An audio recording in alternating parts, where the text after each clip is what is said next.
What's up, Maine Mafia? We are out here at Gaylord Palms Orlando Resort for a very special visit for the SummerFest event, which Gaylord Palms actually invited us out to stay for a couple of nights at their beautiful, beautiful resort. We've actually never stayed at this resort before, so excited to check it out.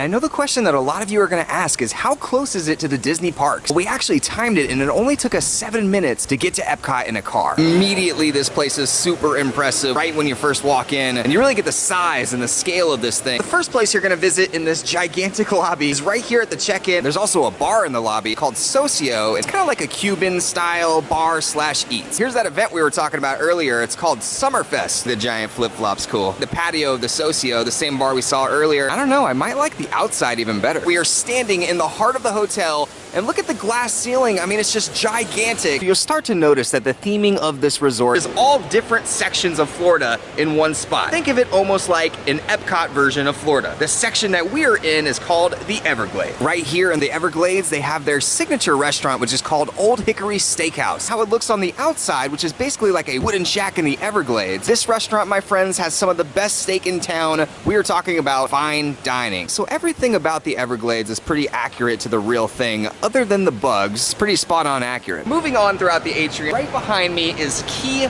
West. This is an entire section based on, well, Key West, a much more relaxed atmosphere. As you look down, you can see real counties in Florida like Dade and Orange County. The coolest part about the Key West section is this signature restaurant called More. It's not every day you get to eat on a sailboat in the Keys. The sea life that's in here is actually meant to live in a salt environment, a saltwater environment, and with special filtration and magic, they actually don't need it to be a saltwater ocean. So it's a freshwater tank, but with saltwater fish. It's the craziest thing ever. My mood has been much more mellow since I've been in the Keys. Maybe I'm just on vacation. The last section of Gaylord Palms is the St. Augustine section of the atrium, which is super cool. It is a small-scale replica of St. Augustine, the oldest and first founded city in America. So let's head upstairs and check out the room.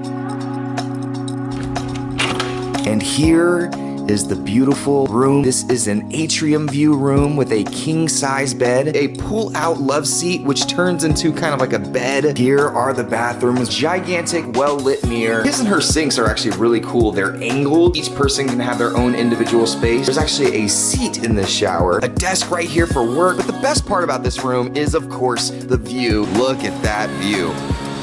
So right behind me is the main pool. The cool thing about the main pool is it's not just a pool, it's a water park. Here is what they call Cypress Springs. Check it out. The coolest water slide I have ever seen in any hotel. They also have the South Beach pool, which is an adults only 18 years and older pool. For a lot of people, this might be more your speed. Another featured restaurant is right here by the pool, and they call it the Sandbar. They have fish, chicken, wraps, all sorts of stuff here.